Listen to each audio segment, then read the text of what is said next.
Please get ready for a dictation of transcription number 285 from Sir Kailash Chandra magazine. 5 seconds.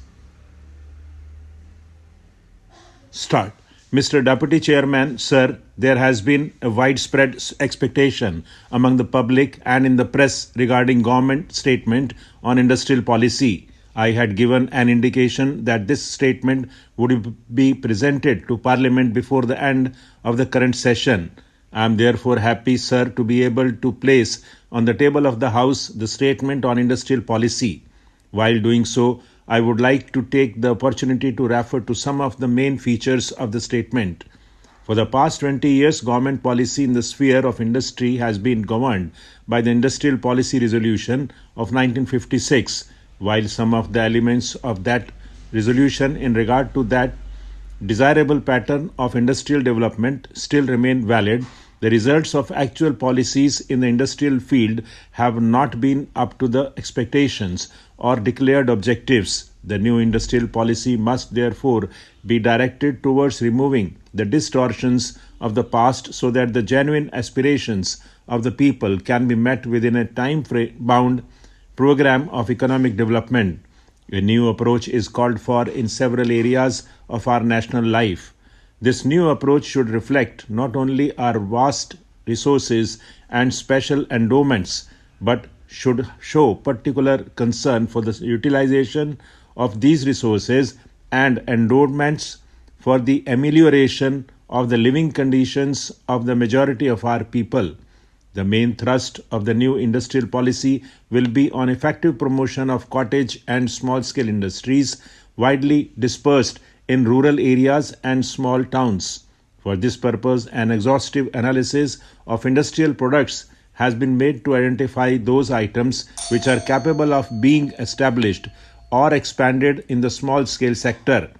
The list of industries which would be exclusively reserved for the small-scale sector has been significantly expanded and will now include more than 500 items as compared to about 130 items earlier.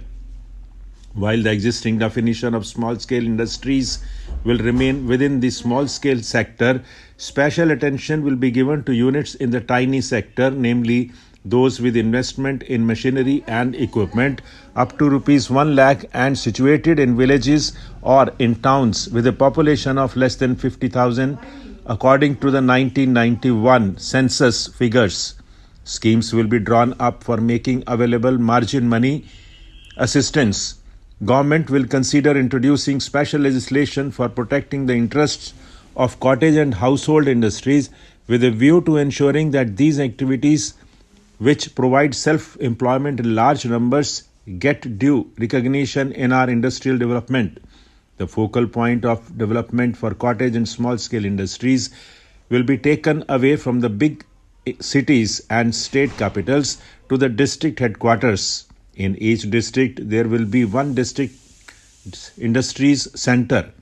Under the single roof of the district industries center, all the services and support required by small and village entrepreneurs will be provided in the proper way.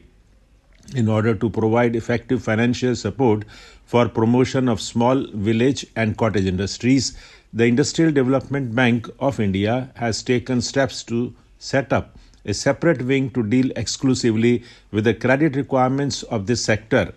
It will coordinate, guide and monitor the entire range of credit facilities offered by other institutions for the small and cottage sector, for whom separate wings will be set up in these institutions, particularly nationalized banks. Banks will also be expected to earmark a specified proportion of their total advances for promotion of small village and cottage industries. The growth of the cottage and small-scale industries sector has been tardy mainly for want of satisfactory marketing arrangement for their product requirements.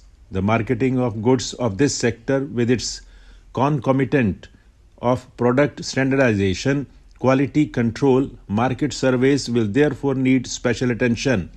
The Khadi and Village Industries Commission will work out detailed plans for development of these village industries by adopting modern management techniques, especially for the production of footwear and soaps.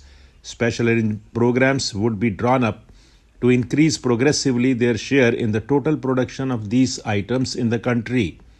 The list of items currently under the purview of the Commission will be considerably expanded, and the state and national level organizational structure of the Commission will be revamped so that it can more effectively fulfill the role assigned to it. Along with Khadi, the clothing needs of the masses can be progressively met through development of the handloom sector, which provides employment to the bulk of the people engaged in the production of textiles. Government will not permit any expansion in the weaving capacity in the organized mill and powerloom sector. In order to provide adequate supply of yarn for the handloom sector, the government will ensure that the handloom sector has priority in the allocation of yarn spun in the organized sector. In case there is any shortage, government will ensure that steps are taken to increase spinning capacity. Further, in order to provide ready market for handloom products, it will be ensured that the organized mill sector does not provide unfair competition to the handloom sector. Certain items of textiles are already reserved for production in the handloom sector. The government will enforce the existing reservation and further extend it to other items. The development and application of technology appropriate to our socio-economic conditions has so far not received adequate attention. It will henceforth be an integral part of industrial policy, and the government will ensure that this important area gets adequate attention. Special arrangements will be made to ensure an effective and coordinated approach for the development of suitable small and simple machines and devices for improving the productivity and earning capacity of workers in small and village industries. The role of large-scale industry will be related to the program for meeting the basic minimum needs of the population through wider dispersal of village and small-scale industries and strengthening of the agricultural sector. Stop.